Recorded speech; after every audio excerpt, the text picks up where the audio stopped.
developments in the study of public administration, still it has been there since long.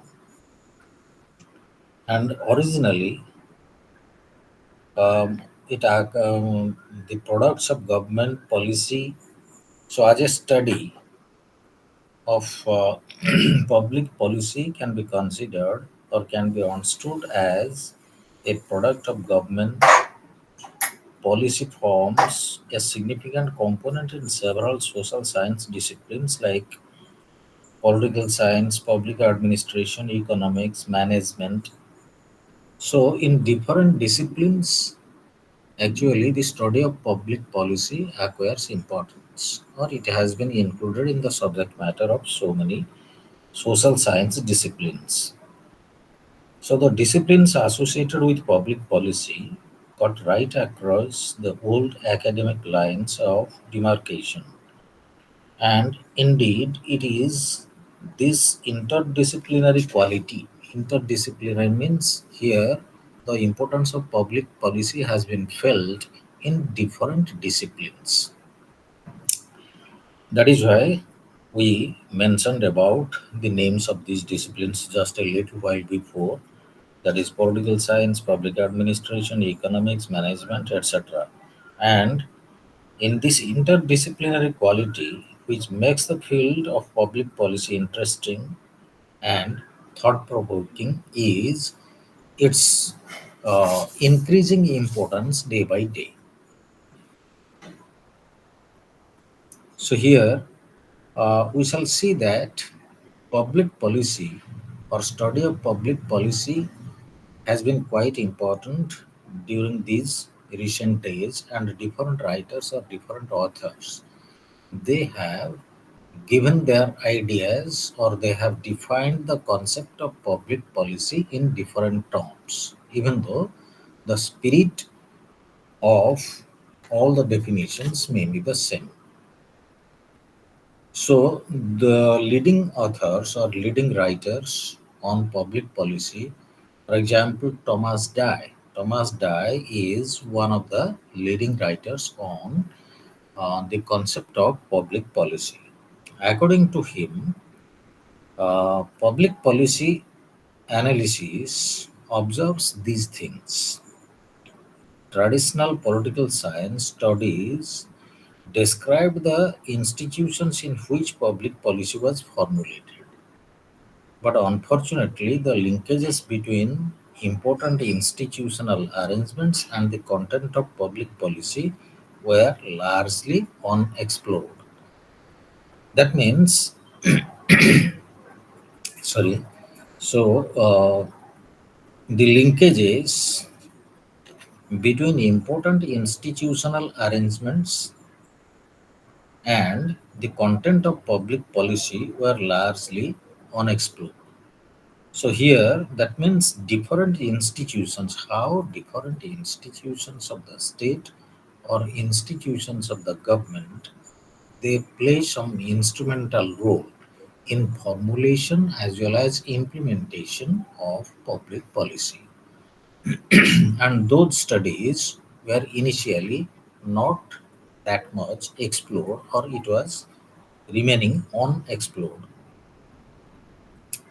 So here, uh, again, we can also focus on the importance of public policy as a policy science. A policy science, that means, so a policy science, that means how to know about the policy formulation, because the importance of policy is quite important as far as the business of government is concerned. So here we will try to understand how public policy has been so much important with the passing of time. Thomas Dyeଙ୍କ ପରେ ଆମେ ଆଉ ଅନ୍ୟମାନଙ୍କର ଯୋଉ ଅଥର ଅଛନ୍ତି ସେମାନଙ୍କର ବି concept ନେଇପାରିବା। ଧର ଉଦାହରଣ ସ୍ୱରୂପ ହାରୋଲ୍ଡ ଲାଶୱେଲ। ହାରୋଲ୍ଡ ଲାଶୱେଲ କହିବା ଅନୁସାରେ concept of policy science was first formulated in 1951. So some writers they describe it as policy science, some as public policy, but science is a more decorative term.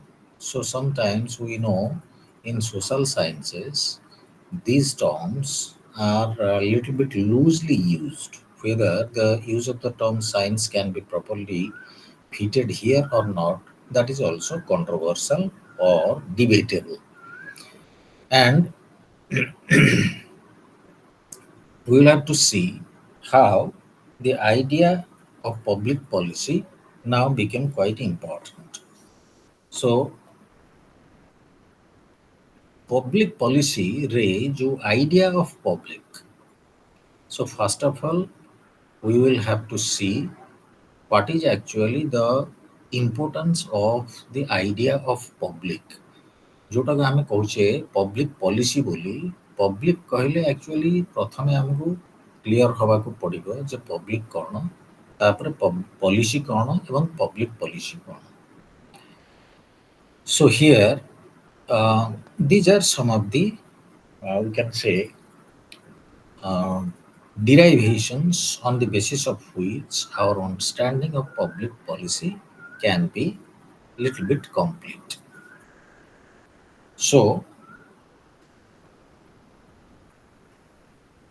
public uh, is something which refers to the general citizenry, because we know the general public, particularly in a democratic context, they play a very determining and decisive role.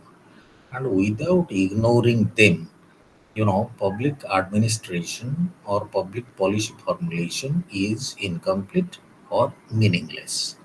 That is why we will have to be very much careful while we are discussing or taking into account the concept of public.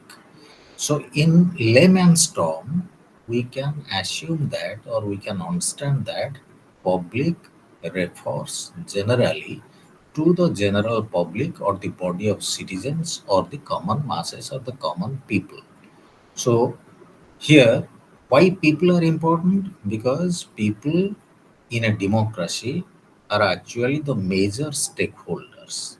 On the basis of the mandate given by them, the government is formulated, or those who play some decisive role in policy formulation or public policy formulation as well as implementation, they have some type of direct or indirect relationship with the public. So, uh, now while we are considering about public, we will have to be little bit careful about these things. So, first of all, it faces more complex and ambiguous tasks. Sometimes when we are, and this is in the language of Mashi. Massey is one of the authors or one of the writers in the field of public policy or public administration in general.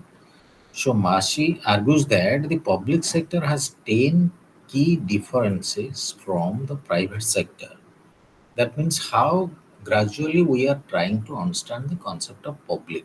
ତେଣୁ ଯେଉଁ public କଥା ଆମେ ପ୍ରଥମେ ଆଲୋଚନା କରିବା ସେଟାକୁ clearly ବୁଝିବା ପାଇଁ ହେଲେ ଆମକୁ ପ୍ରଥମେ ଏଇ ଆପ୍ରୋଚ୍ ଦେଇକି ଗଲେ ସୁବିଧା ହେବ। ତେଣୁ ପବ୍ଲିକ୍ ସେକ୍ଟର, ପବ୍ଲିକ୍ରୁ ବର୍ତ୍ତମାନ ଆସୁଛେ ଆମେ କ'ଣ ମାସିଙ୍କ କହିବା ଅନୁସାରେ differences from the so public sector and private sector, they can be differentiated on this basis. So why we are going to distinguish between the public sector and the private sector? The purpose is it will facilitate us in understanding the importance of the concept of public. ତେଣୁ ଯେଉଁ ପବ୍ଲିକଟା ଯେଉଁ concept of public ବା ଯେଉଁ ward public ସେଇଟାକୁ ଆମକୁ ଭଲ ଭାବରେ ବୁଝିବାକୁ ହେଲେ ଏଇଭଳି କିଛିଟି ଆପ୍ରୋଚ୍ ଗ୍ରହଣ କରିଲେ ଆମକୁ ବୁଝିବା ପାଇଁ ସହଜ ହେବ। ତେଣୁ ସେଥିପାଇଁ ପ୍ରଥମ କରି ମାସି କ'ଣ କରିଛନ୍ତି ନା he has actually differentiated between the private sector and the public sector. ତେଣୁ କାହିଁକି ନା ଆମର ଫୋକସ୍ ହେଉଛି ପବ୍ଲିକ୍ ପଲିସି। ତେଣୁ ପବ୍ଲିକ୍ ପଲିସି କହିଲେ ପବ୍ଲିକ୍ କ'ଣ, ପବ୍ଲିକ୍ କେଉଁଠୁ ଆସିଲା ବା what is actually the importance of public and how it can be understood in a clear-cut manner, because it will have to be differentiated from some other concepts which are closely related with this। ତେଣୁ ସେଥିପାଇଁ ଏଠି କୁହାଯାଇଛି କ'ଣ ନା public sector ଆଉ private sector ଏ ଦୁଇଟା ଭିତରେ ଆମେ ଯଦି ଡିଫରେନ୍ସିଏସନ୍ଟାକୁ ଟିକେ କ୍ଲିଅରଲି ବୁଝିଦେବା ତାହେଲେ ନିଶ୍ଚିତ ଭାବରେ ଆମର understanding of the concept of public will be clearer. So it faces more complex and ambiguous tasks. প্রথমে public sector faces more complex and ambiguous tasks. That means private sector has a limited area of operation, or its business is very simplistic. Its we can say its load or workload or in nature of the workload is not that complex, whereas in public sector it is more complex and also ambiguous. Ambiguous means it is little bit difficult to be clarified or to be clearly understood. It has more problems in implementing its decisions. In case of public sector, implementation of the decisions also little bit, we can say, problematic, or more problems in implementing its decisions. Why? Because there are so many stakeholders. So, in the matters of the adoption as well as implementation, or formulation as well as implementation of public policy, there is a cumbersome process. It's a very cumbersome process. That is why it has been described as complex, and also there are many problems. That means you have to, or those who are responsible for formulation as well as implementation of public policy, they have to take the public into confidence। ତେଣୁ ଯେଉଁମାନେ public policy formulation ଦାୟିତ୍ୱରେ ଅଛନ୍ତି ବା ଯେଉଁମାନେ ତାକୁ କାର୍ଯ୍ୟକାରୀ କରିବା ପାଇଁ ଯାଉଛନ୍ତି, ସେମାନେ କ'ଣ କରିବାକୁ ପଡ଼ିବ ନା ପବ୍ଲିକ୍ କମ୍ପୋନେଣ୍ଟଟାକୁ ଭଲ ଭାବରେ କନଫିଡେନ୍ସକୁ ନେବାକୁ ପଡ଼ିବ, ଯାହାଫଳରେ କି ପବ୍ଲିକ୍ ପଲିସି ଫର୍ମୁଲେସନ୍ ଏବଂ ଇମ୍ପ୍ଲିମେଣ୍ଟେସନ୍ ଏ ଦୁଇଟା ସହଜ ହୋଇପାରିବ। ନଚେତ୍ there will be very much intricate problems। So people are not going to accept anything blindly in a democracy. And mind you, right from the beginning, let us make it clear. While we are discussing about public policy, it is definitely within a democratic environment or democratic political setup. That is why, so it employs, third, it employs more people with a wider range of motivations. So involvement of people in the public sector is more than in the private sector. It is more concerned with securing opportunities or improving capacities. So opportunities and improving capacities. That means those who are responsible for formulation or implementation of public policy, they will have to see that by the formulation of such policies, there are more and more opportunities for the people. More and more opportunities. Say, for example, suppose we are speaking about the education policy. So, while we are mentioning about the education policy, obviously, those who are responsible for formulation as well as implementation, they must take into account what are actually the opportunities that can be created for those who are the beneficiaries or those who are the stakeholders, and also improving the capacities of whom? Of the public.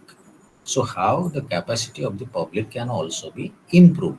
For example, Education policy will improve the capacity of those who are receiving education.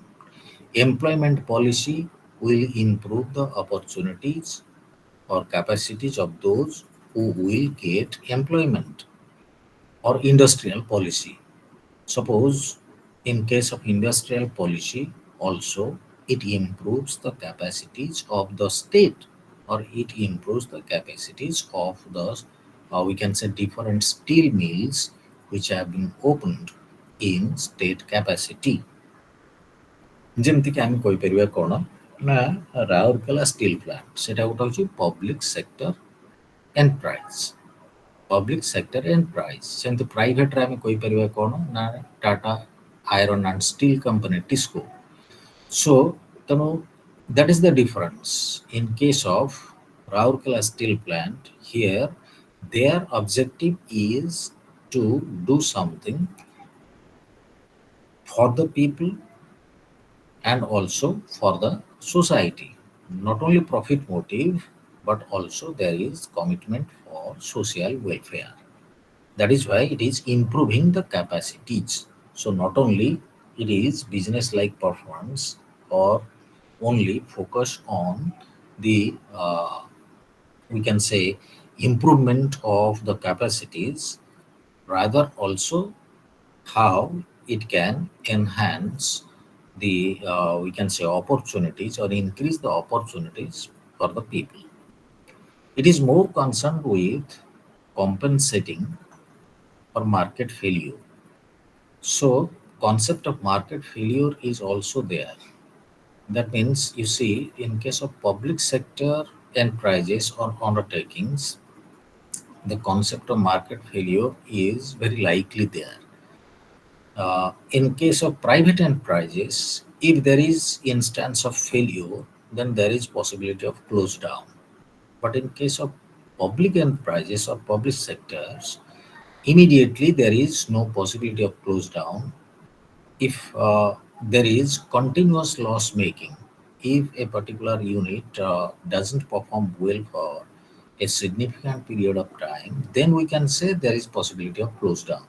Of course, this is becoming a reality only at this juncture, at this present time in the 21st century. Because in the 21st century, uh, government as well as the people, they have given more importance to the concept of performance, to the concept of efficiency, to the concept of profitability, and to the concept of, you can say, viability or reliability. So if public sector enterprise, but previously public sector enterprises, they were simply being taken for granted. And for that matter also, people were not that much, we can say, conscious of their commitment to these enterprises. So it is more concerned with compensating for market failure. Suppose if there is any, we can say, lacuna, or if there is any shortcoming, then obviously there will be further, we can say, further emphasis or further focus how to improve it. It engages in activities with greater symbolic significance. That means symbolic significance means obviously there is some we can say concept of uh, importance which is given to the enterprise as well as also the goal which the enterprise is going to fulfill. That is symbolic significance. It is held to strict standards of commitment and legality. Strict commitment and legality. Those who are operating within the public sector enterprises or units, they must have a sense of commitment. That means suppose you are working for Raurkela steel plant, then as a worker, you will have to be very much committed to your duty, to your bread earner. Okay, and also at the same time, legality. You cannot expect anything to happen without legality, because here public and legality, they go together. In private sector you can at least violate some of the rules and regulations, but in case of public sector enterprises you cannot easily violate any rules regulations. That is why there is mention about the concept of legality. That means giving respect to law. It has a greater opportunity to respond to issues of fairness. There is also the concept of fairness. The concept of fairness, that means whatever is happening within the enterprise, that must be well known to everybody. Nothing should take place clandestinely. Nothing should take place secretively. So that is known as, we can say, fairness. And it must operate or appear to operate in the public interest. So public interest is also another important determiner.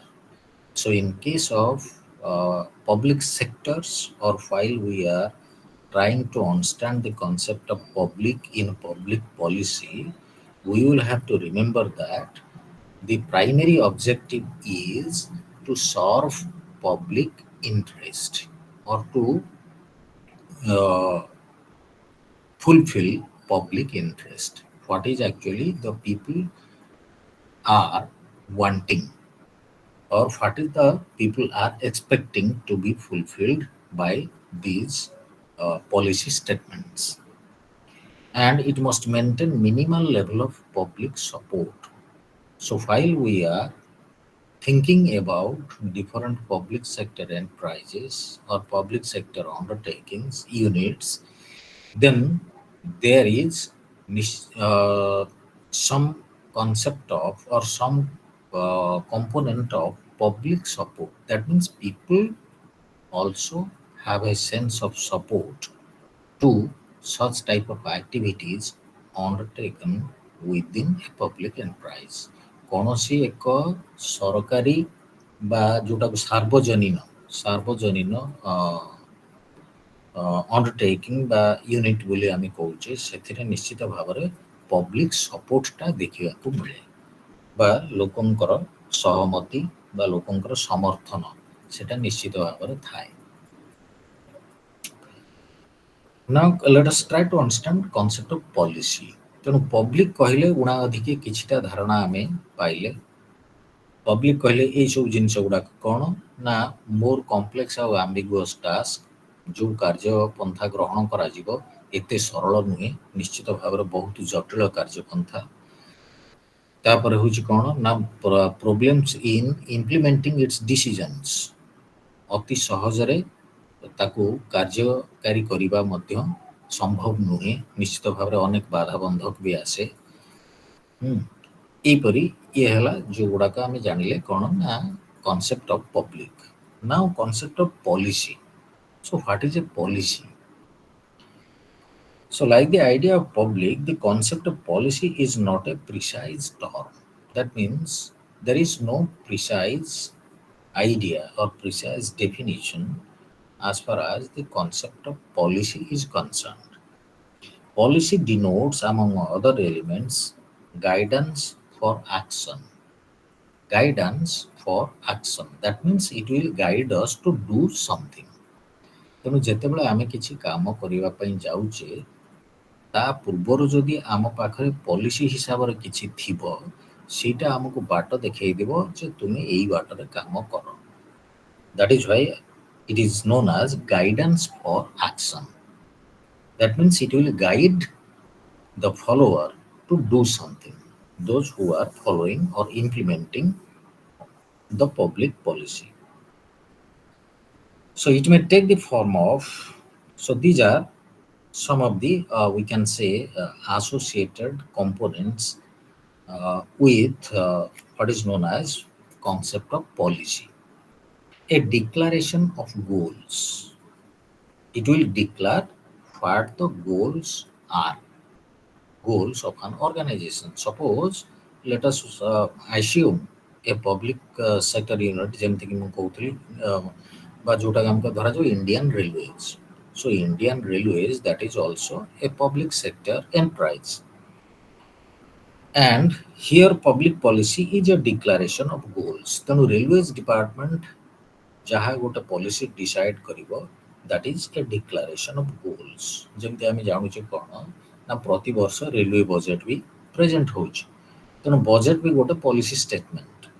ସେଥିରେ determine କରାଯାଉଛି ଯେ ଗୋଟାଏ given year ଭିତରେ what different developmental activities will be undertaken by the Indian Railways. So that is, we can say, declaration of goals. So what are the goals the organization wants to achieve or wants to meet? Meeting the goals. A declaration of course of action. How I will indulge in a particular type of activity so that the goal realization can be a possibility. ତେଣୁ ଯେଉଁ ଲକ୍ଷ୍ୟ ଧାର୍ଯ୍ୟ କରାହେଲା ତାକୁ କେମିତି ହାସଲ କରାଯାଇପାରିବ ସେଥିପାଇଁ ଗୋଟେ ନିର୍ଦ୍ଦିଷ୍ଟ କାର୍ଯ୍ୟପନ୍ଥା ଦରକାର, course of action. So there must be a course of action on the basis of which we can at least approach the goals. A declaration of general purpose. So what is actually the purpose? Purpose of the organization, purpose of those who are working within the organization, and also purpose for those who are the clientele or who will be served by those policy statements. That is general purpose. And an authoritative decision. A decision coming from an authority. Coming from an authority. ତେଣୁ ଯେମିତି ଆମେ ଜାଣୁଛେ କ'ଣ ନା budget presentation is by the finance minister. So finance minister, or even we can say government or the prime minister, they are the authorities behind those, we can say, formulation of the budgets. So authoritative decision, a decision taken not by ordinary persons, rather by persons who are there in authority, who are in responsible positions. So Hogwood and Gunn specify 10 uses of the term policy, that is, policy as a label for a field of activity, a label for a field of activity, an expression of desired state of affairs, an expression of desired state of affairs. So, what actually our desire or what we desire, or those who are there within the organization, what do they desire? So, that is a specific goal, proposals, decisions of government, formal authorization, a program, an output, an outcome, a theory or model, and a process. So these are there which are contained within what is known as policy. So the nature of a policy. Policy as a label for field of activity. ତେଣୁ policy ଯୋଉଟାକୁ ଆମେ କହୁଛେ ସେଟାକୁ ଆମେ generally କ'ଣ ବା କୋଉ ଆକାରରେ ତାକୁ ବୁଝିପାରିବା. That is, policy as a label for a field of activity. So it is in a specific field of activity, an expression of desired state of affairs. So what is desired to be achieved? That is desired state of affairs. Specific proposals.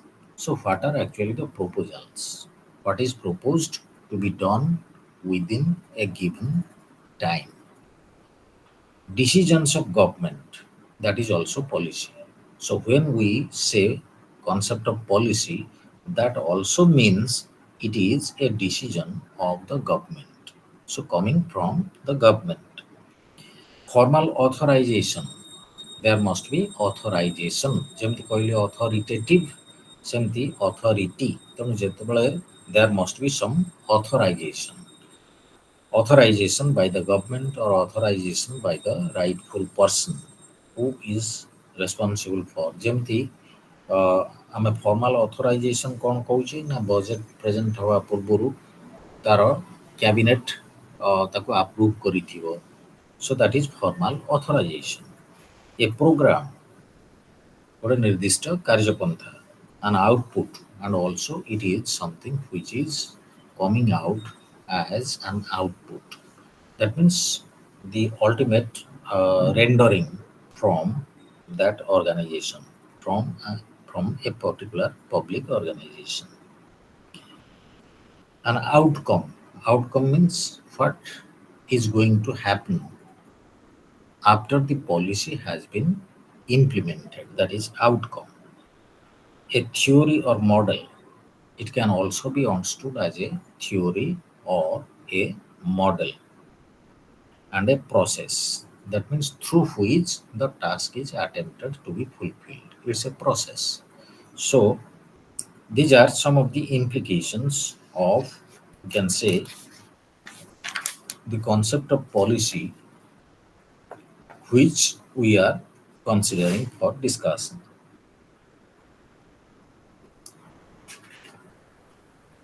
So there are different authors who have also given their views on the concept of policy, and leading among them are Peter Self, Carl Frederick, James Anderson, David Easton, Thomas Dye, Robert Lineberry.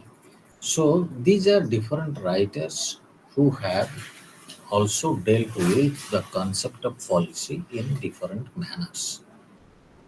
So Peter Self opines policies as changing directives as to how tasks should be interpreted and performed. So Peter Self opines policies are changing directives. That means these are directives which manage the change. Change in what? That means how the tasks should be interpreted and performed. How the task should be interpreted and performed. That means what is the task at hand? କ'ଣ କରିବାକୁ ପଡ଼ିବ? So interpretation as well as performance. ତାକୁ ଇଣ୍ଟରପ୍ରିଟ୍ କରିବାକୁ ପଡ଼ିବ, ବୁଝିବାକୁ ପଡ଼ିବ ଯେ କାର୍ଯ୍ୟପନ୍ଥା ପ୍ରକୃତରେ କ'ଣ ଏବଂ ତାକୁ ହାସଲ କରିବା ପାଇଁ କ'ଣ କେଉଁ କାର୍ଯ୍ୟପନ୍ଥା ଗ୍ରହଣ କରିବାକୁ ପଡ଼ିବ.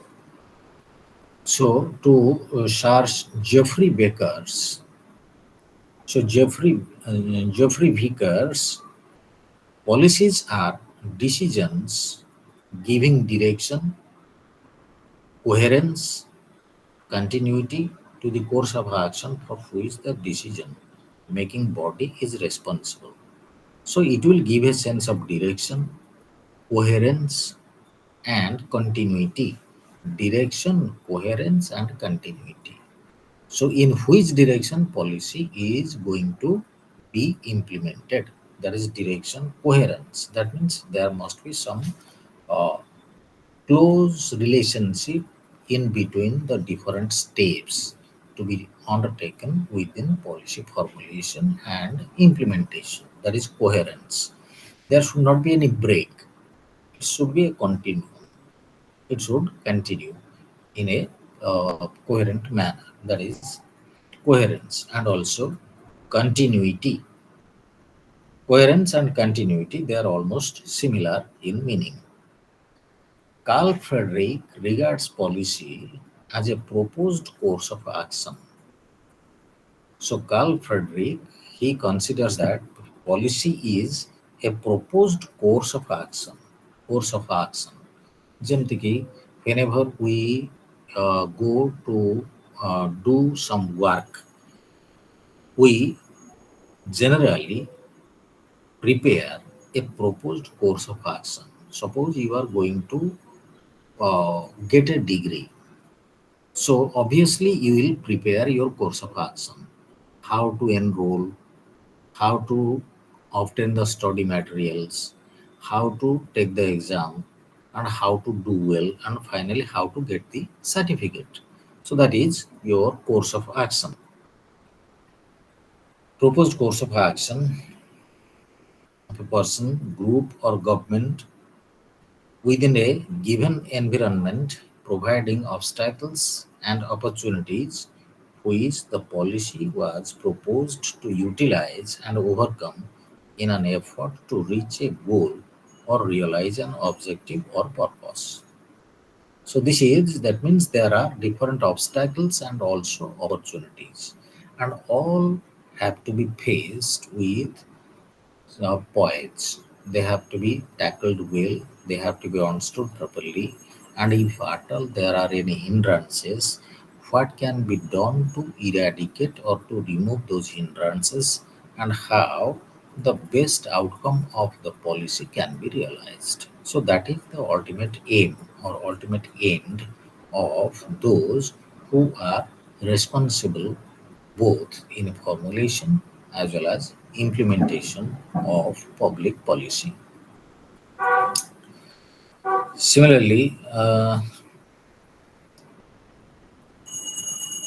David Easton, another writer, so he says defines public policy as the authoritative allocation of values for the whole society.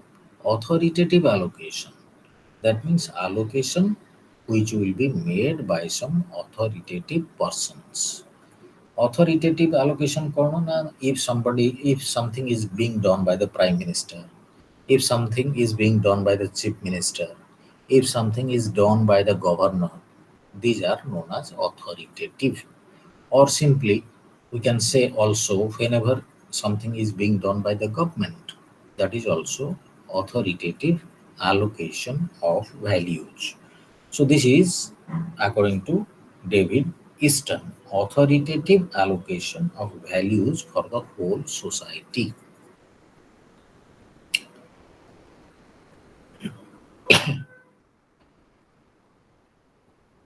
Now, now let us come to sum up. First, we discussed what is public. Then we wanted to discuss what is policy. Now let us try to put together the two concepts or two terms: public policy. So, public policy is, in one sense, we can consider activities that are attached to specific policies. Activities that are attached to specific policies. So, first of all, it is activities. That means what tasks need to be performed. Activities. Second, activities that are general in nature. Activities that are general in nature. General, which is generally applicable, not specific. General and specific. So, in this way, we can actually make the contrast, and also we will have to understand this. So, the nature of public policy is that this is something, a set of activities. Secondly, it is general in nature, not specific, not meant for only some select people in society. Rather, it is meant for the general public. That is why it is general in nature. And third, activities that are based on vague and ambiguous policies. Activities that are based on vague and ambiguous policies. So why there is mention about these two terms? One is vague and ambiguous, because sometimes some policies, they are not explicitly elaborated. They are not properly explained. That is why there is the question of, or there is the issue of vagueness and ambiguity. Okay, so a public policy may cover a major portion of its activities which are consistent with the development policy of the country. So development policy of the country. Generally, the aim of public policy is to ensure development and also socio-economic development. So what is the nature of that development? It is socio-economic development. Equality or liberty or self-reliance or similar broad principles of guidance for action may be adopted as a developmental policy or basic framework of goals. So, here these are some of the attributes of public policy. Common guidance for action may be adopted as a development policy or basic framework of goals. So, a public policy may be narrow. That means not that wider or covering a specific activity.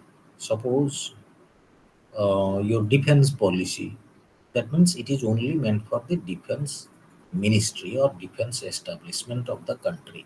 So it is narrow. It is not going to relate itself with the other components or other activities of the government. Similarly, when we say railway budget, it is only meant for that ministry or meant for that department alone. That is why it is narrow. It's a narrow covering a specific activity. Railway budget for the railway development of the railways, defense policy for the development of the defense sector. Hmm. Industrial policy for the development of industries in the country. That is why they are narrow. Such as and also such as prevention of child labor, or it may be broad as women's empowerment. So both it can be narrow as well as broad. Sometimes some policies also can be considered as broad enough. That means it will be encompassing a lot of things within its ambit or within its scope. So that is ଯେମିତିକି example କୁହାଗଲା women's empowerment. ତେଣୁ women's empowerଟା ଗୋଟେ narrow course of action ନୁହେଁ. It's a broad theme or it's a broad concept. କାହିଁକିନା ତା ଭିତରେ ଆସୁଛି ତୁମର ଏଡୁକେସନ୍ ଆସୁଛି, ଲିଟରାସି ଆସୁଛି, ଏମ୍ପ୍ଲୟମେଣ୍ଟ ଆସୁଛି, ହେଲ୍ଥ କେୟାର ଆସୁଛି, ଯେଉଁଟାକି ଆମେ କହୁଛେ ମ୍ୟାଟର୍ନାଲ ମୋର୍ଟାଲିଟି ରେଟ୍ MMR ଆସୁଛି, IMR ଆସୁଛି, ଇନଫାଣ୍ଟ ମୋର୍ଟାଲିଟି ରେଟ୍ ଆସୁଛି, ବହୁତ କିଛି ଆସୁଛି. ସେଥିପାଇଁ it is something also A very Broad concept. Public policy sometimes can be narrow, sometimes it can also relate to some broad concepts.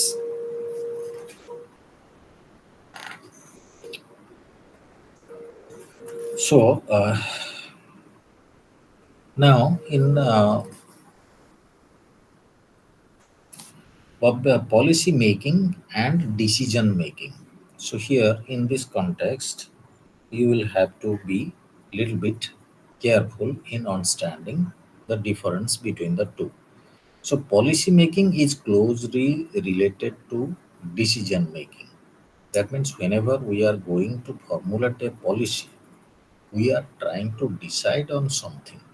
That is why policy making and decision making, they go together. That means before formulating the policy, there is also decision, and after the policy is formulated, when we are going to implement it, it is also a decision.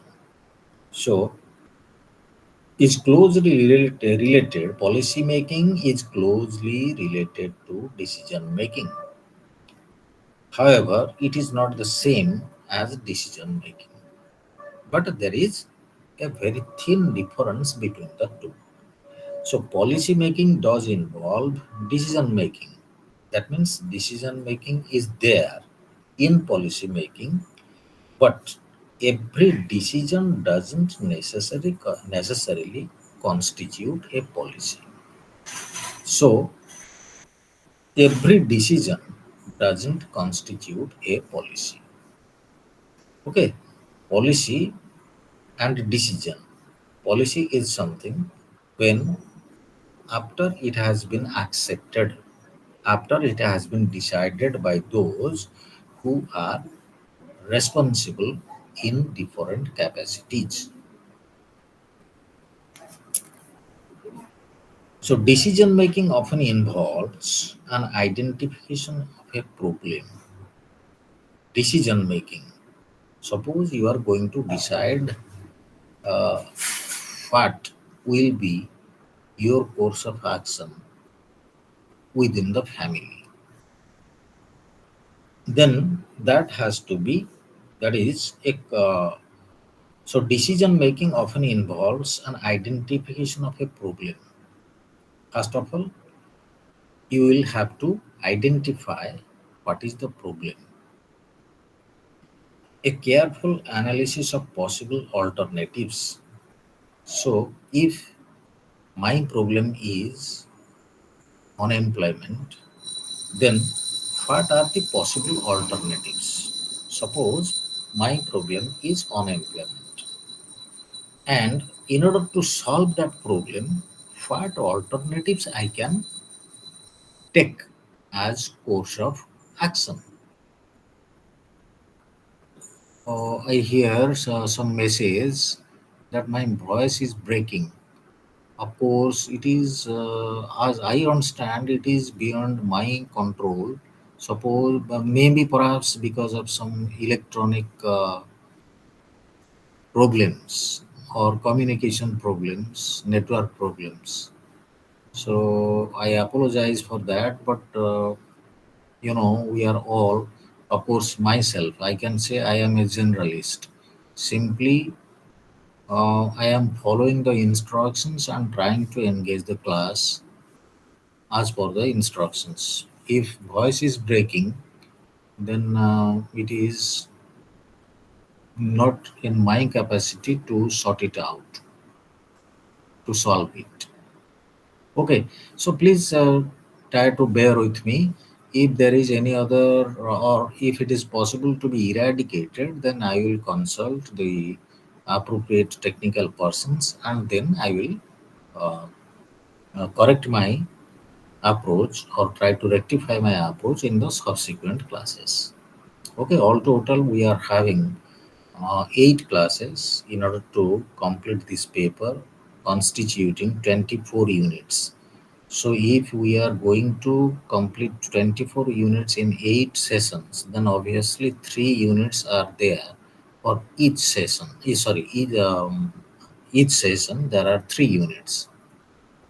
Okay, so we will have to be very hasty. I understand it is very difficult to be uh, able to cover 3 units in a single session. That is why I am trying to skip over something, or we are bound to do that. Okay, we cannot be very elaborate. We cannot be that much. We can say explicit, that much detailed. So, what is policy making and decision making? Okay, decision making often involves identification of a problem, a careful analysis of possible alternatives. So, when I have a problem, what are the alternatives through which I can solve that problem? Okay, ମୋ ପାଖରେ ଯଦି ସମସ୍ୟା ହିସାବରେ ଗୋଟେ ଅଛି, ତାହେଲେ ମୁଁ ସେ ସମସ୍ୟାକୁ ସମାଧାନ କରିବା ପାଇଁ ମୋ ପାଖରେ କ'ଣ କ'ଣ ପନ୍ଥା, କେଉଁ କେଉଁ ଅଲ୍ଟରନେଟିଭ୍ ଅଛି, ସେଗୁଡ଼ାକ ମୋତେ ଆଇଡେଣ୍ଟିଫାଏ କରିବାକୁ ପଡ଼ିବ। And the selection of one alternative for action, ଏବଂ ତା ଭିତରୁ କୋଉଟା ମୋତେ ବେଶୀ ମୋର ସମସ୍ୟା ସମାଧାନରେ ସହାୟକ ହେଇପାରିବ, ସେଇଟାକୁ ହିଁ ମୋତେ ଡିସାଇଡ୍ କରିବାକୁ ପଡ଼ିବ। Okay, so this is something which goes with decision making. Problem, what are the alternatives, then one of the alternatives to be taken up. ସମସ୍ୟା, ସମସ୍ୟା ପାଇଁ କ'ଣ କ'ଣ ସବୁ ମାଧ୍ୟମ, ସେ ମାଧ୍ୟମରୁ ଗୋଟିଏ ମାଧ୍ୟମ ଯୋଉଟାକି ଆମକୁ ମ୍ୟାକ୍ସିମମ୍ ସହାୟତା ଯୋଗେଇ ପାରିବ, ସେଇ ଗୋଟାକ ହିଁ ହବ ଆମର decision. Generally, decisions are taken by the administrators in their day-to-day work within the existing framework of policy. So, administrators take the decision, and They take the decision in order to fulfill the policy. Okay, so they have been given the policy statement, they know what is the policy, and in order to implement that policy, they will have to decide. Okay, so administrators, they have to decide, or they will have to take the decision what I need to do in order to implement the policy. ଧରାଯାଉ environmental ପଲିସିକୁ କାର୍ଯ୍ୟକାରୀ କରିବା ପାଇଁ କୌଣସି ପ୍ରଶାସକ ଉପରେ ଦାୟିତ୍ୱ ଯଦି ଦିଆଯାଇଛି, ତାହେଲେ ସେ ଦେଖିବେ ଏନଭାଇରନମେଣ୍ଟାଲ ପଲ୍ୟୁସନକୁ ଚେକ୍ କରିବା ପାଇଁ କ'ଣ କ'ଣ କାର୍ଯ୍ୟପନ୍ଥା ଗ୍ରହଣ କରାଯାଇପାରିବ। He will have two decide. Decision ଭିତରେ କ'ଣ ନା ଯେଉଁଗୁଡ଼ିକ ପଲ୍ୟୁଟିଂ ଇଣ୍ଡଷ୍ଟ୍ରି, ମୁଁ ତା ଉପରେ କ୍ରାକଡାଉନ୍ କରିବି, ମୁଁ ତା ଉପରେ ଆକ୍ସନ୍ ନେବି। ଇଏ ହେଲା ଡିସିଜନ୍। ପଲିସି ହେଉଛି କ'ଣ ନା ଏନଭାଇରନମେଣ୍ଟାଲ ପଲିସି। ତେଣୁ ଗଭର୍ଣ୍ଣମେଣ୍ଟ ସ୍ତରରେ ବା ରାଷ୍ଟ୍ର ସ୍ତରରେ ଯେଉଁଟାକ actually the policy has been formulated at the state level, and that policy has to be implemented. When it is implemented, it has to be on the basis of the different decisions taken by the administrator from time to time. So this is how we can differentiate between policy and decision. Similarly, there can also be distinctions between policies and goals. Policies are actually the broad outlines, and goal is the particular, we can say, thing which is attempted to be achieved by following the policies. So, policies, as we knew, is a course of action, and by following that course of action, we will reach our goal. What is the goal? Say, for example, our goal is to suppose in the defense sector, our policy is to make the country self-reliant in matters of defense preparedness. And how that can be achieved? That on the basis of, say, for example, adding more and more, we can say, for example, intercontinental ballistic missiles, ICBMs. So we will have to go on producing those ballistic missiles. And for that matter, we will have to set a goal. So what is the goal? Within this given time frame, our country will have to prepare 5 or 10 ICBMs. বা ଯେମିତି ଆମର ଏଇ କରାଗଲା, ଯେମିତି Chandrayaan mission. Chandrayaan mission ହେଉଛି ଆମର goal କ'ଣ ନା ଆମେ କେମିତି ସାଉଥ ପୋଲରେ ଲ୍ୟାଣ୍ଡ କରିବା। ତେଣୁ ସେଥିପାଇଁ ସେ ଗୋଲ୍କୁ ଚାହିଁକି ଅଟୋମେଟିକାଲି ଆମର ସ୍ପେସ୍ ପଲିସି ବା ଯେଉଁଟାକୁ କହିପାରିବା ଆମର space research policy was designed. Similarly, we can also differentiate between policy making and also planning. Policy making and planning. Here, we have to be careful that it has been aptly stated that a plan needs a proper policy framework. A plan needs a proper policy framework. Targets cannot be achieved just because investments are provided for. Only by making provision for investment, we cannot say that the task can be achieved or the target can be achieved. ଖାଲି ଯେ ଆର୍ଥିକ allocation ହେଇଗଲେ ଗୋଲ ହାସଲ ହେଇଯିବ ତା ନୁହେଁ। They have to be drawn within the framework of policies. ତେଣୁ strictly policy ଗାଇଡଲାଇନକୁ ଫଲୋ କରିବାର ଅଛି। ତାହେଲେ ଯାଇ ଆମେ କହିପାରିବା ହଁ ଯେ କିଛିଟା କାର୍ଯ୍ୟ ପନ୍ଥା ରୂପାନ୍ତରିତ ହେବାକୁ ଯାଉଛି ବୋଲି। So successful policies make for successful plans and their implementation. So planning is something which is, we can say, done priorly, or you have to think about it previously. Policies will accordingly be designed in order to give shape or in order to realize those plans into concrete goals. So policy analysis and policy advocacy. policy analysis and policy advocacy. Policy analysis means there must be thorough analysis of the policy. Who can analyze? The government can analyze, the bureaucracy can analyze, the general public can analyze, the press can analyze, different subject experts they can analyze. So that is analysis. By analyzing the details of the policy, we can definitely sort out, we can definitely make out what is actually the merit associated with policy and what are also the demerits involved in it. That is policy analysis. What is policy advocacy? That means whenever you are going to formulate a policy, that policy must be communicated to the clientele, communicated to the public in proper spirit, so that right information can reach those who are the target groups. ପ୍ରତି ପଲିସିର ଗୋଟେ target group ଥାଏ। କାହାକୁ target ଧରାଯାଉ literacy policy of we can say improving literacy in the country. ତାର target group କିଏ ନା ଦୋଜ ହୁ ଆର୍ ଇଲିଟରେଟ୍ସ। ଇଲିଟରେଟ୍ସ କୋଉଠି ଅଛନ୍ତି ନା who are there within the urban areas, who are there within the rural areas. So that is target group, and you will need to advocate. Advocate means you will have to preach, you will have to make it convenient for those to know about it. So that is advocacy. Okay, that means there must be thorough, we can say, advocacy about the policy or about the plans or about the course of action.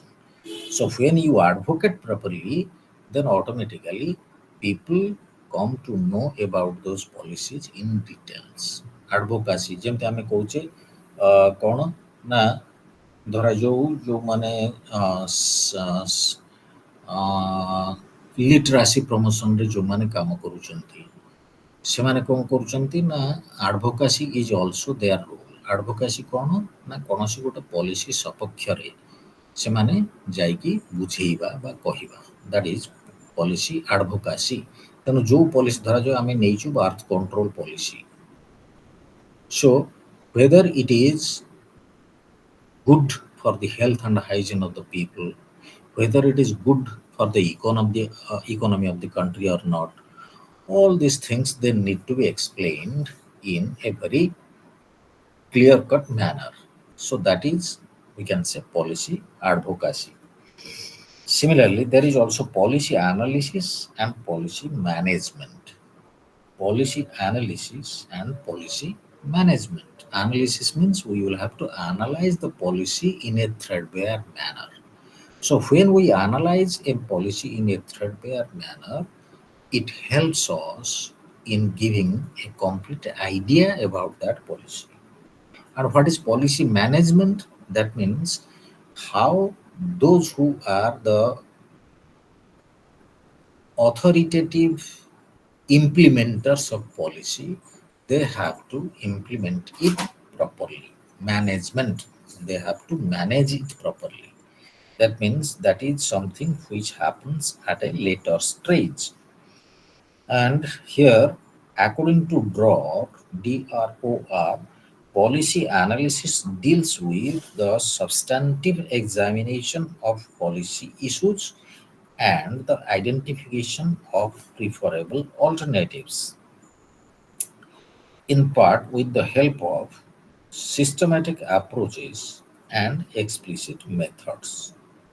Policy management deals with the management of policy making and policy preparation process to assure that it produces high quality policies. So management is something how you can take the policy to a better level, managing it properly. When you are managing your home properly, then the home can be a better place to live in. So management, that means only by formulating, only by deciding something, the job is not over. The job is again how to manage it properly. Okay, only by formulating policies or only by analyzing policies, the job is not over. The job is still there, management. That means management follows analysis. Okay, management follows analysis. That means policy management comes after policy has been formulated and policy has been analyzed. So there are different typologies of policies. Distributive policy issues. Distributive. So these are some of the typologies or types of policies. Now, among them are distributive policies. So, what are distributive policies? Policy issues concerned with the distribution of new resources are distributive policies. So, distribution of resources. So, what is distribution of resources? Say, for example, MGNREGA. So, that is, we can say it's a distributive policy. How your we can say the funds collected from the taxpayers is again being diverted to some other productive works or productive purposes. So distribution of new resources. Policy issues concerned with the distribution of new resources are distributive policies. Okay, so distribution of we can say for example, distribution of quota, distribution of quota, or distribution of we can say uh, here relief materials, relief materials. So that is your distributive policies, how things will be distributed among the people so that there will be no resentment from the side of the people. When distribution is proper, it will lead to social harmony. If the distribution of resources is not proper in society, then it will be very dangerous. It can create a resentment among the people. ଯେମିତି ଆମେ କହିପାରିବା କ'ଣ ନା ଧରାଯାଉ job issues, jobs in the market. ତେଣୁ ଜବ୍ସଟା ଏମିତି ହେବା ଦରକାର ଯେମିତିକି ସବୁ ସେକ୍ସନର population can get the benefit. ଯଦି କୌଣସି ଗୋଟେ ପର୍ଟିକୁଲାର ସେକ୍ସନ ଯଦି ଡିପ୍ରାଇଭ୍ ହେଇକି ରହିଗଲା, ତାହେଲେ ସେଠି ନିଶ୍ଚିତ ଭାବରେ କ'ଣ ହେବ ନା there will be resentment against the government and people will start raising their voices.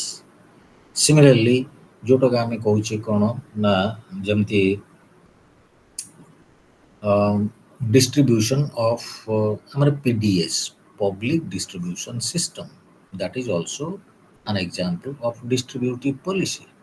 So public distribution system रे कौन target कराई ना people within a certain income category need some assistance from the state. So the state is providing either free or subsidized materials, food grains, and other materials for the subsistence of those type of people or those sections of the society. And that distribution must be on an on a fair basis, on a non-discriminative basis. If there is discrimination, if there is bias, if there is preferential treatment, then that may be dangerous. That must be avoided. So distributive policy. Government distributes different rewards among the people. Say jobs ho, food grains ho, relief material ho, welfare policies ho, jaha bhi ho, welfare measures ho, jaha bhi ho. So they are known as distributive policies. Redistributive policy issues. Redistributive policy issues are concerned with changing the distribution of existing resources. Redistribution କେତେବେଳେ ଦରକାର ପଡ଼େ ନା when it is felt that distribution has not been proper. So redistribution, that means revising the distribution in a more appropriate manner. That is redistributive policies. Because we cannot say or we cannot assume that a policy is always fail safe. No policy is fail safe. Every policy has its loopholes, has its shortcomings, and those shortcomings can be removed only when we take some corrective measures, only when we analyze what are actually the mistakes involved in the formulation of those policies. Then there is regulatory policy issues. Regulatory policy. So, what is regulatory policy? Regulatory policy issues are concerned with regulation and control of activities. Regulation and control. ତେଣୁ regulatory. What regulates? Say, for example, there is, we can say the traffic police is regulating the traffic on the road.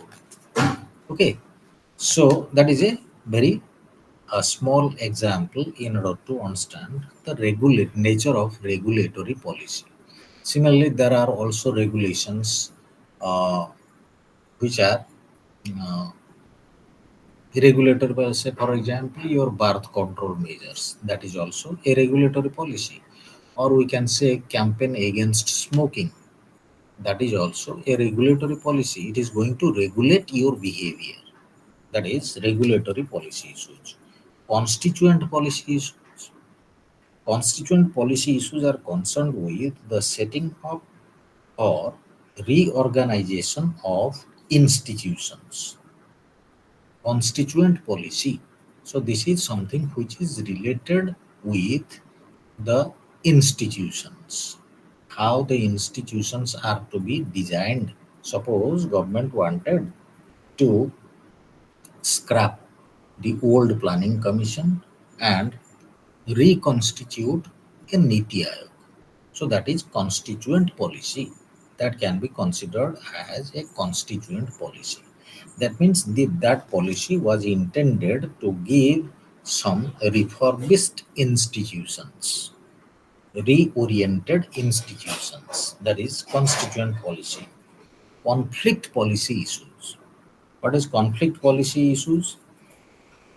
Obey and alter, they propose an alternative classification of policy issues in terms of conflict rather than content.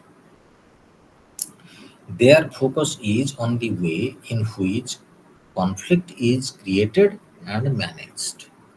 How conflict is created and also managed. To them, a conflict may arise between two or more groups over issues relating to the distribution of positions or resources. So, there are different conflicting situations in society. Conflict.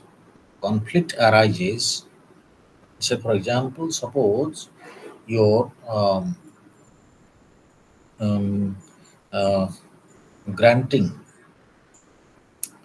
the civil rights, or we can say equal rights to the LGBT people, granting of, or we can say giving permission for same sex marriage. So, here you see in the policy of liberalism, according to the policy of liberalism, here permission for same sex marriage is something, an example of progressive law, because that is in need of, that is in we can say in spirit of or in tune with the need of the hour, the need of the days. But it is going to create a serious social situation. That is why even you might have also seen in connection with the live-in relationship. How in connection with the live-in relationship, the Supreme Court also gave a very, we can say, very pertinent judgment that live-in relationships are dangerous for the institution of marriage in the country. So that is conflict policy. How different, you see, different sections of the society and different, we can say, policies or laws which are also conflicting with each other. Principle of equality or principle of justice, they say everybody has a right to live according to his own sweet will. But here again, when we consider that to give the right to the same sex people to marry each other, that is also going to create a very serious social disturbance. So this is conflict. You can also understand that in the context, in context with the Iranian society, how your that lady Mehsa Amini, how she was killed only when she was detected not wearing a hijab. So these are some of the instances on the basis. That means here there is conflict between the state law and conflict between the we can say human rights. Conflict between the state law and human rights. So human rights says women have every right to live life in a free and fair manner. But the state law in Iran says there must be hijab worn by every woman. Okay, so here this is conflict. That means policies of the state, they are conflicting with each other. Then bargaining policy. Bargaining policy issues corner. Now Hogwood and Wilson use the criteria of costs and benefits from the point of view of the possibilities of different outcomes, forms of bargaining and conflict, and a range of alternatives. So there are redistribution issues which involve bargaining over who gets what. Bargaining. That means here who gets what, who gets more and who gets less, who gets what, who gets more, who gets less. That is bargaining. That means those who are capable of bargaining, they manage to get the lion's share in the benefit. Those who are not that much resourceful in bargaining, they manage with the less amount of resources that come to their hand or that come to their share. So this is your bargaining. And in different sections of society, they also go on bargaining in order to suppose your income tax. The state is going to impose income tax. Now there are different assessees who are bargaining with the government or with the different agencies of the state how to get at least some relaxation as far as the responsibility of paying tax is concerned. And the middle class in India, they always think that class always thinks that we are the most exploited section in society. So let us bargain for more. That is why every year before the budget is announced, budget is presented, you will see that different sections of the society, they directly or indirectly try to influence the policy makers to the decision makers so that some leverage or some benefit can be given to them in the forthcoming budget. Okay, so that is bargaining. The middle class, the upper class, the lower class, they always also engage in bargaining with the government for managing or getting more and more benefits from the state. Okay, so now some focus on the significance of public policy. So what are the significance of public policy? Policy is purposive and deliberately formulated. That means there is a purpose. While public policy is formulated, it is formulated with a purpose. So policy must have a purpose or a goal. ଯେମିତି ଆମେ କହୁଛେ କ'ଣ ନା family planning ଆଜ୍ ଏ policy, ବା ଆମେ କହୁଛେ କ'ଣ ନା ଯେମିତି employment policy, defence policy. So every policy has a goal. It doesn't emerge at random or by chance. No question of randomness or chance occurrences.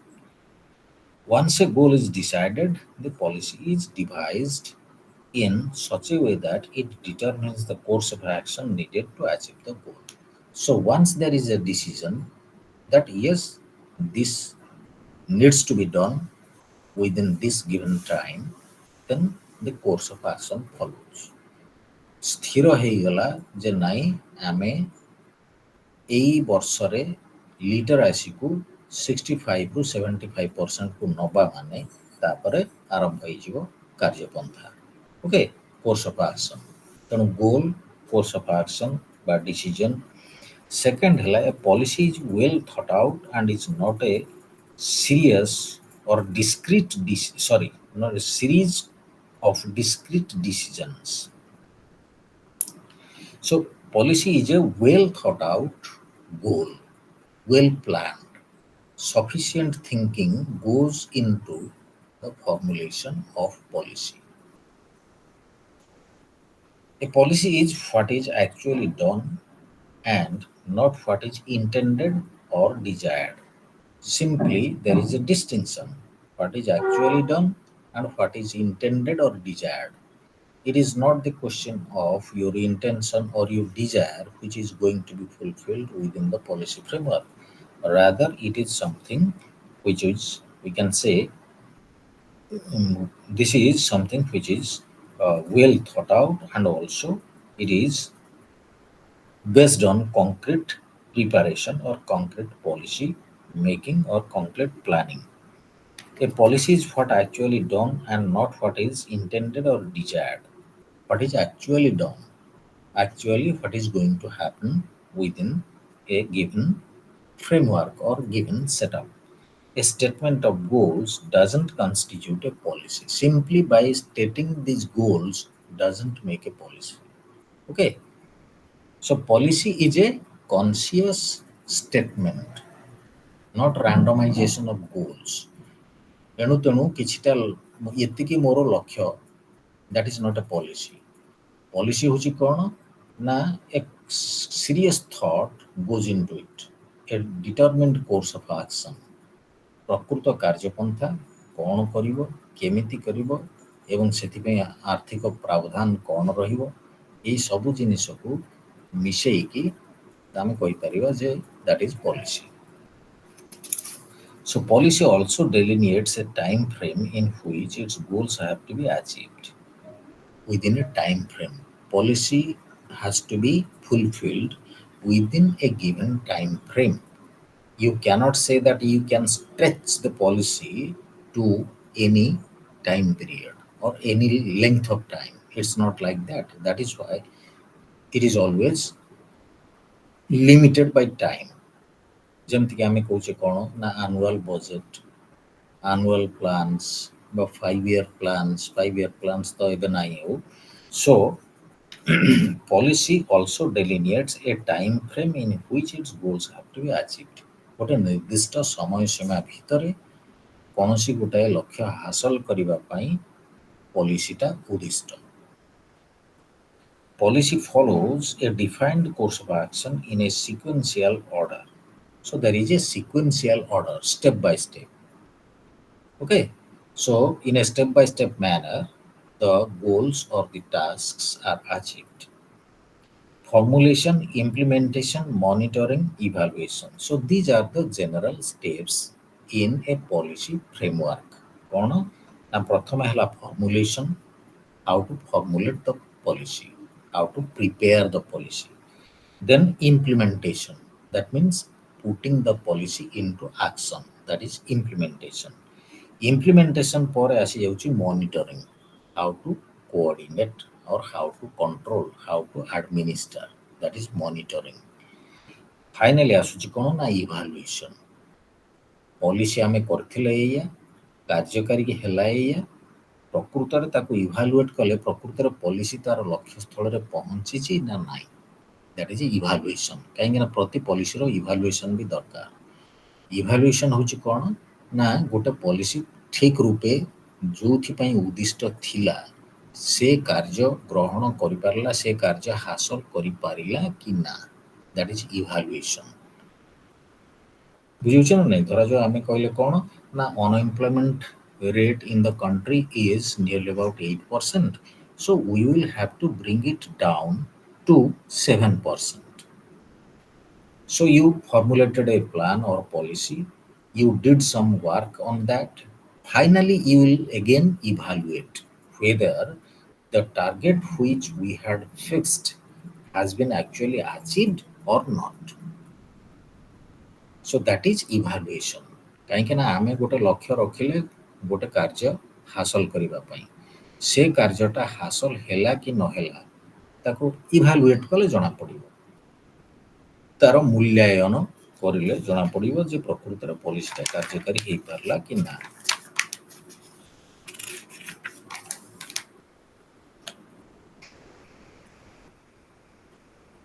So now let us analyze something about the policy cycle which is there in unit 2, that is policy cycle. Cycle, you see, something with cyclic means it rotates. It rotates and continuously there is, we can say, the possibility of repetition. That is repetition. So in a policy cycle, there are different stages. Different stages. କ'ଣ ନା initiation, information, consideration, decision, implementation, evaluation, termination. So this is a cyclic process.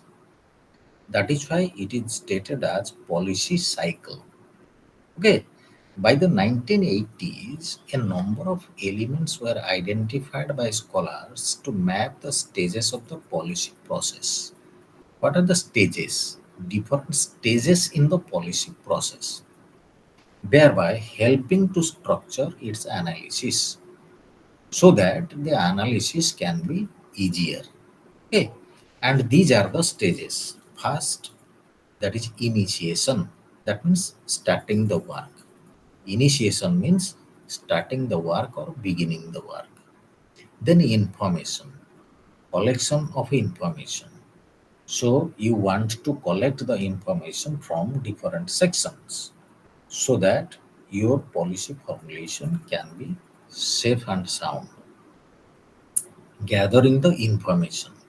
Suppose the government wants to do something on the issue of eradication of poverty. So while eradication of poverty is the goal, we will have to collect the information about poverty. What is actually the percentage of poverty among the Indian population, among the Indian public?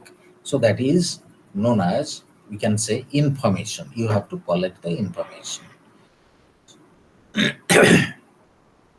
Okay, so that is information. Only when you know that this is the extent of unemployment in the country, then only you can set a goal.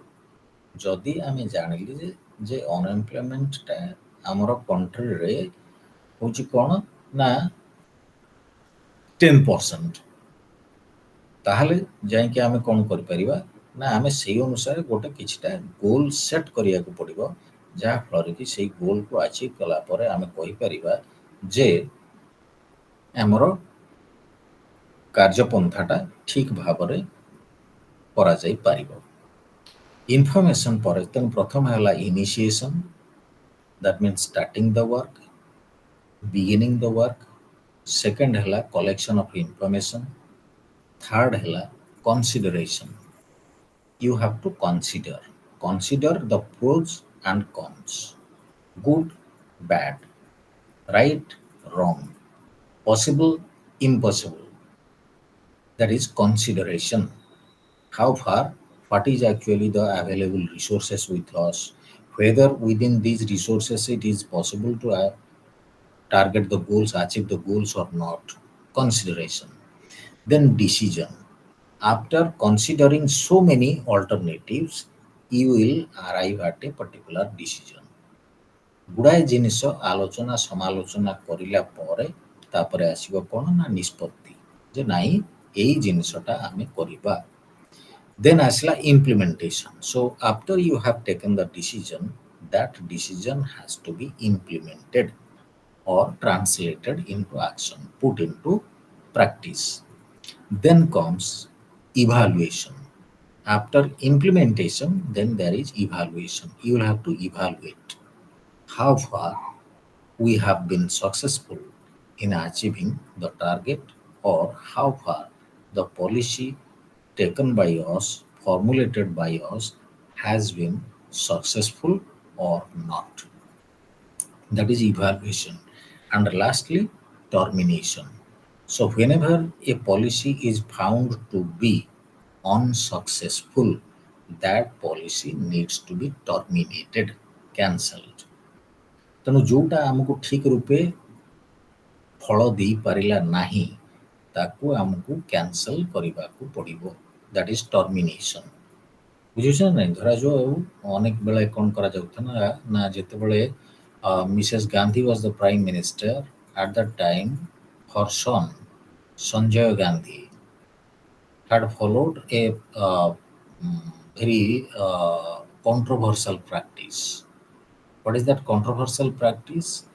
In order to check the population explosion in the country, undue growth of population in the country, they had adopted a practice which was very severely criticized by the Indian public.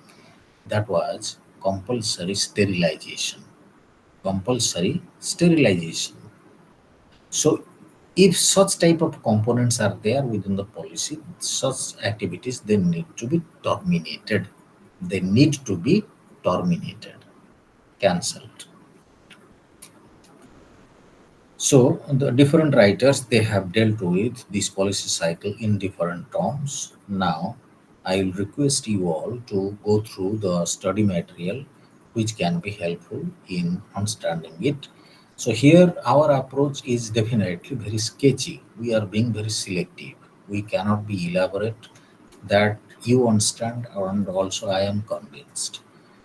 So given the limited time frame, we will have to be very careful in dealing with some of the important concepts. That is the thing. So please try to bear with me. Now, these are the different steps in a different type of analysis. So here, first of all, policy problem. Policy problem. Then there is your policy alternatives. Then comes your forecasting.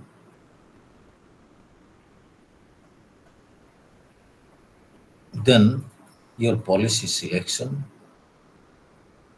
or then policy action, then monitoring, policy outcomes, evaluation, problem structuring, policy problems. So this is the policy process has been elaborately discussed in this way. In the policy process, what are the different steps?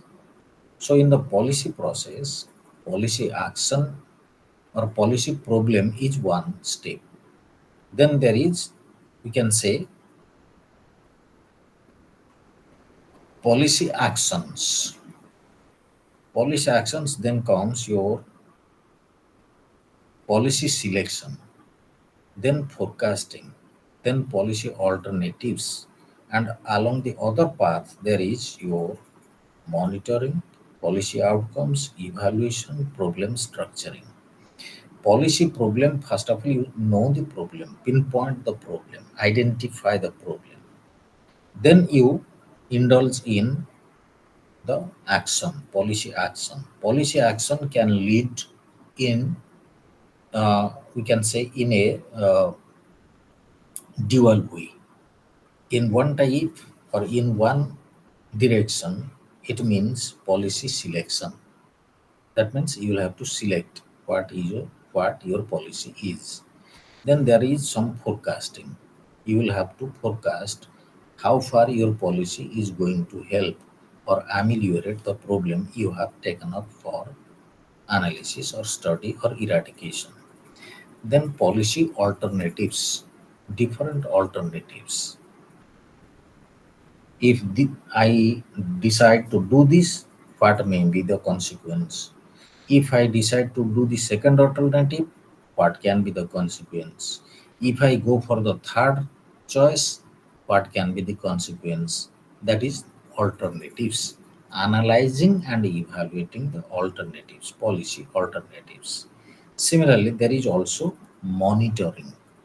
Monitoring, you will have to monitor those who are responsible for policy formulation, policy making. They will have to monitor the entire situation, control the entire situation. Then there is also, we can say, policy outcomes. What can be the policy outcomes? That means how it is going to benefit the target groups or benefit the society, whether positively or negatively. Because every policy, may be positively impactful, also it may be negatively impactful. Some policies may be, say for example, you see the CAA, the CAA, Citizenship Amendment Act. So it has both positive implications as well as negative implications. And we have seen it in course of the action that has been taken in the country during the last 2 to 3 years. Okay, so uh, the basis to the framework is information for policy analysis, which is derived from system or program performance in terms of interaction among these. Now, so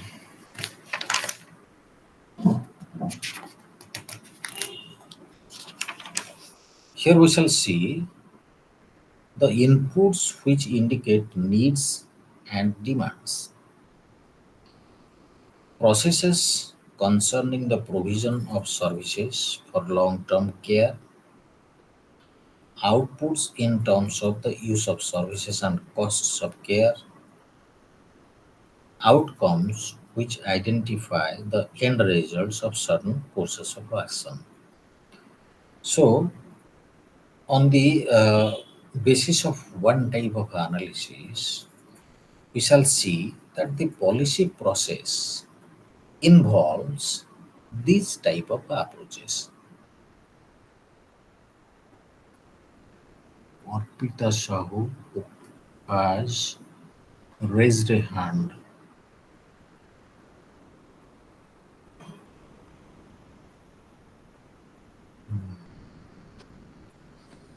Hello. Yes. Hello. Good evening, sir. Yes. Sir, I wanted to Go ahead. Yes. ask one question. Yes. That in this cycle of the policy process that has been shown in the diagram, the arrow mark are reflecting to the same, like it's all going to policy problem. So I do not understand that from where the arrow should go. Oh, yes. So here you see policy process is, you see, policy problem is at the top. Yes, Now, sir. in this diagram, policy process is the central theme. That means policy process is the entire business.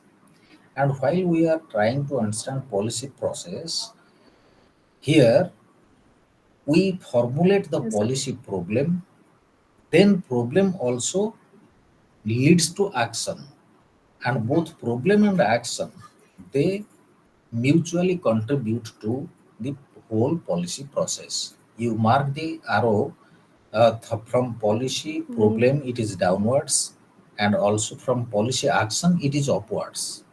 So both policy problem and policy action, they constitute the entire policy process.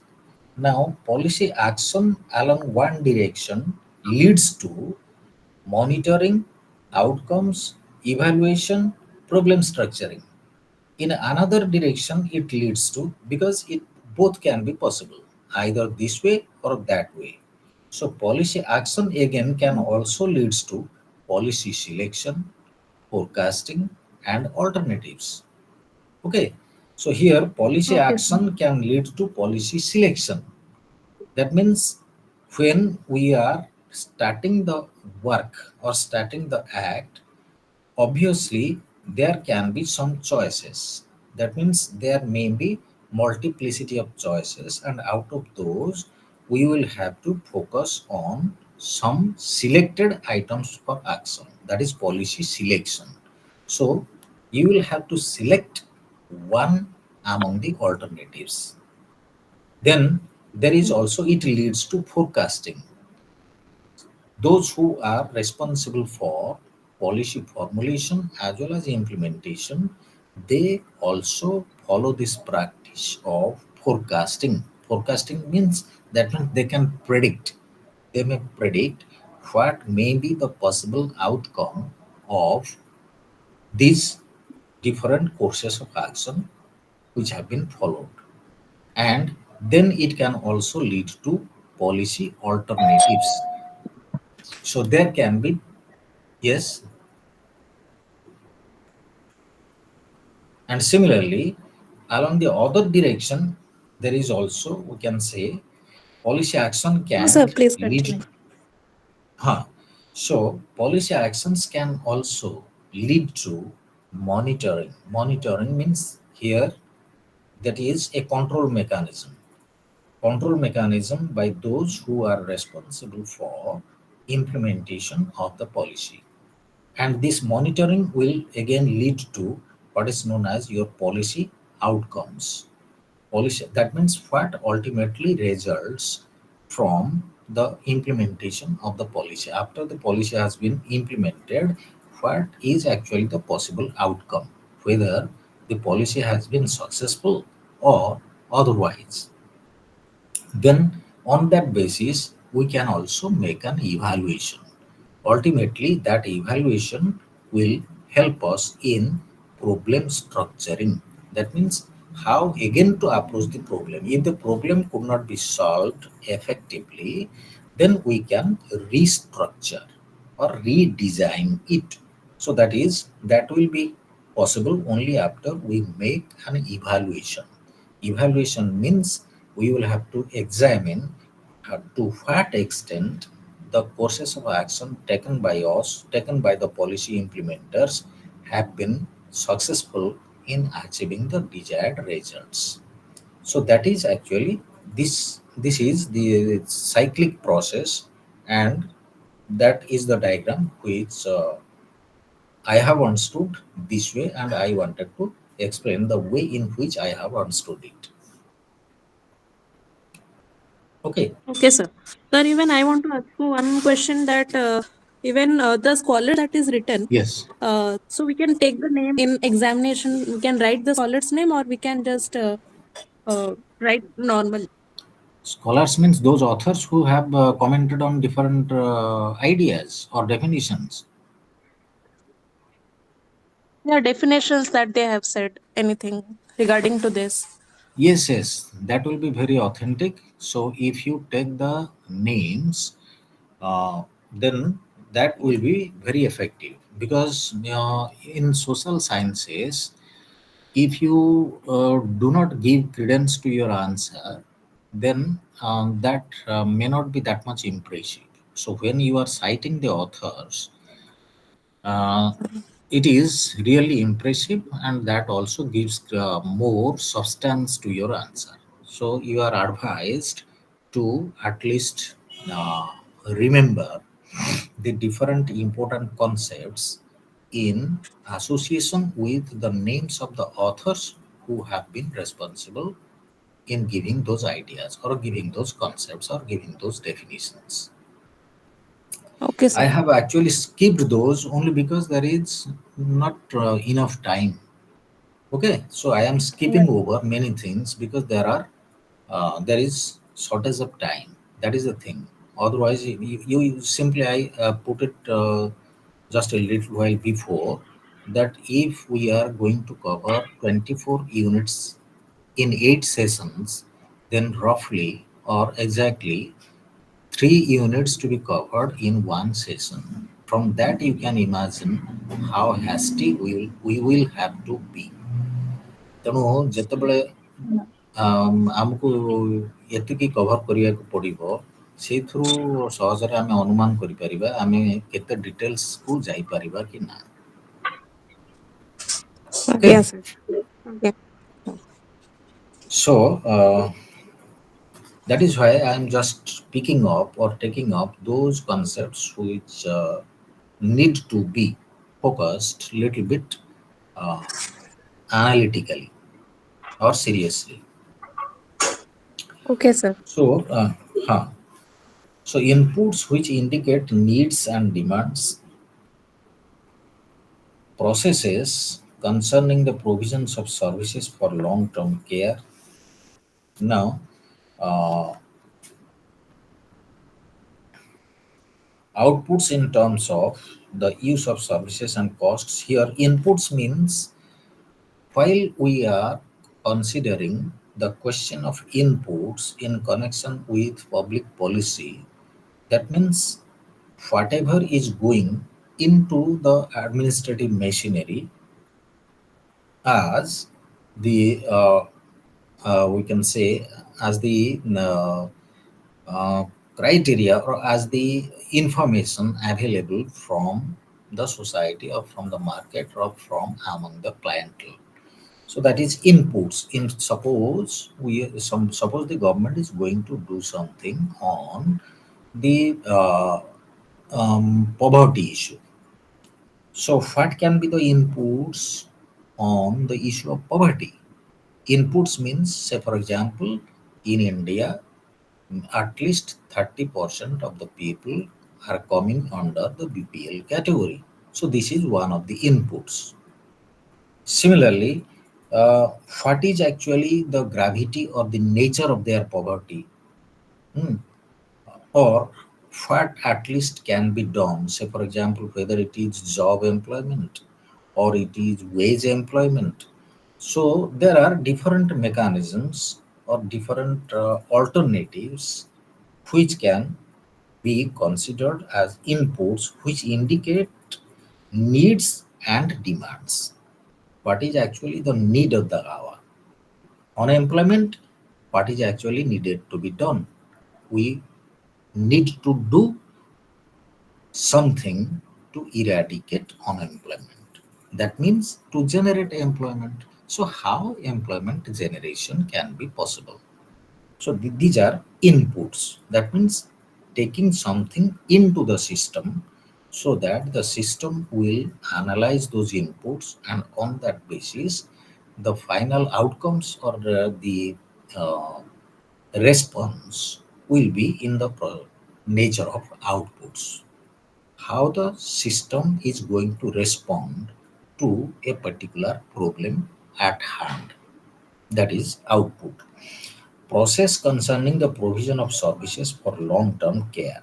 Processes concerning the provision of services for long term care. So, this is also one of the steps involved in this process concerning the provision of services for long term care. Long term care, because there are some short term goals and some long term goals. So here this is specifically mentioned about the long term goals or long term care. That means what needs to be done on a we can say longer time frame. Then there is also your outcomes or outputs in terms of the use of services and costs of care. So output means what the system is going to deliver. What system here means the government system, because when we are discussing the concept of public policy, obviously this has a direct reference to the machinery that is known as the government, or whatever is done in state capacity. That is, so outputs in terms of the use of services and costs of care. Use of services. What are the different services available at hand, and also the costs of care.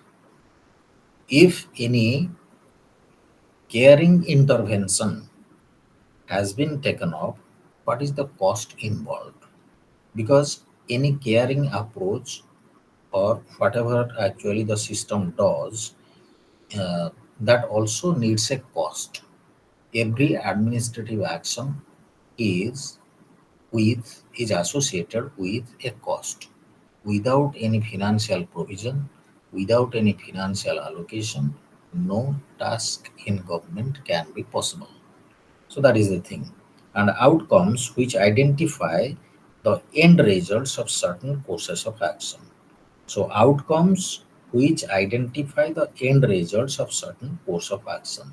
So what course of action the policy planners, policy implementers followed, and what those course of action yielded or gave as the outcomes, whether the outcome has been encouraging or discouraging, whether the outcome has been up to the expectation or it has been far from the expectation, removed from the expectation. So these are the things which need to be analyzed properly.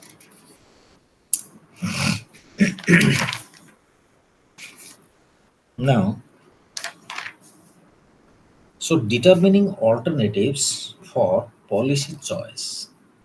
So what are the alternatives? And from those alternatives, we will have to choose something.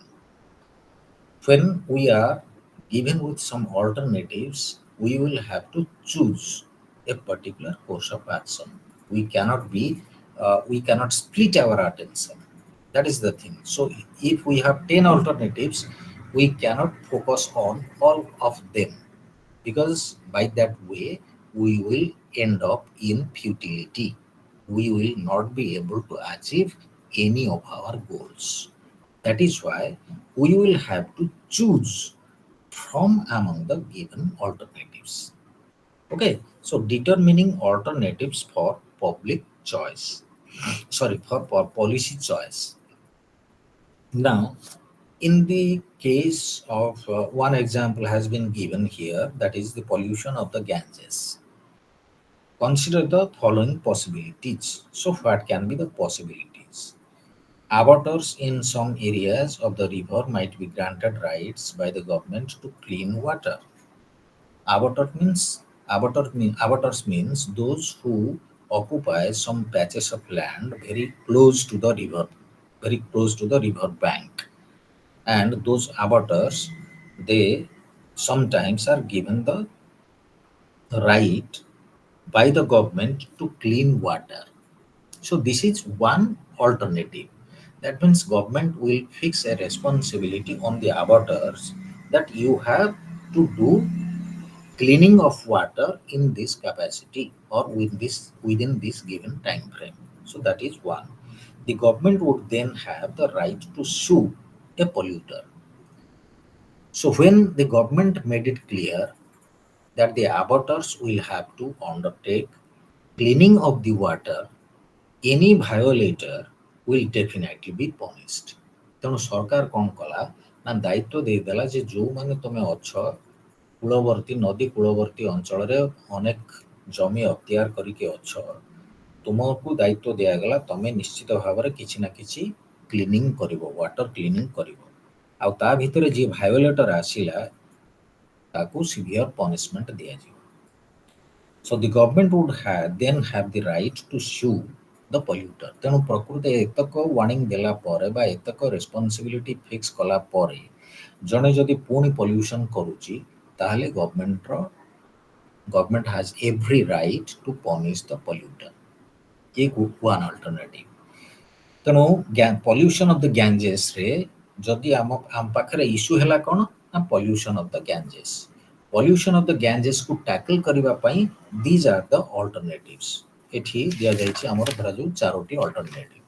ଚାରିଟା ଯାକ alternative ଆମେ at a time ବା policy planners ବା implementers they can't take it up.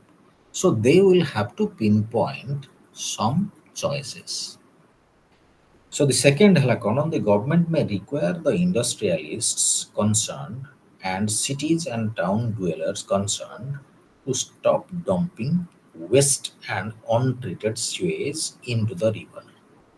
ତେଣୁ ଯେଉଁମାନେ ରହିଲେ କ'ଣ ନା dwellers and also the cities, they will be thoroughly warned that don't let your sewage enter into the river waters। It may otherwise impose restrictions on them on the quality of dumping। କିମ୍ବା ଯଦି ତମେ dumping କରୁଛ ତାହେଲେ what is actually the nature of your dumping। In the latter case, the government may prescribe such specifics as enforcement of stringent standards। ଯଦି ତମେ dumping କରୁଛ ତା ଭିତରେ ଅଛି ସବୁ କାହିଁକିନା ପଲ୍ୟୁସନ୍ ମ୍ୟାଟରକୁ ଡିଲ୍ କରିବା ପାଇଁ ହେଲେ so there are varieties of weekend substances, hazardous substances, semi-hazardous substances, some chemicals, so varieties of pollutants are there, and in every respect the government has certain guidelines। So if we want to check the problem of pollution of the Ganges, then these actions can be taken। This is second alternative। Third alternative, so we are approaching the time, and with the discussion on these four alternatives, we will have to wind up। So the government may permit polluters to purchase rights to discharge a certain amount of pollutants। So this is also another alternative। Here there is a restriction on the quantum or on the quantity।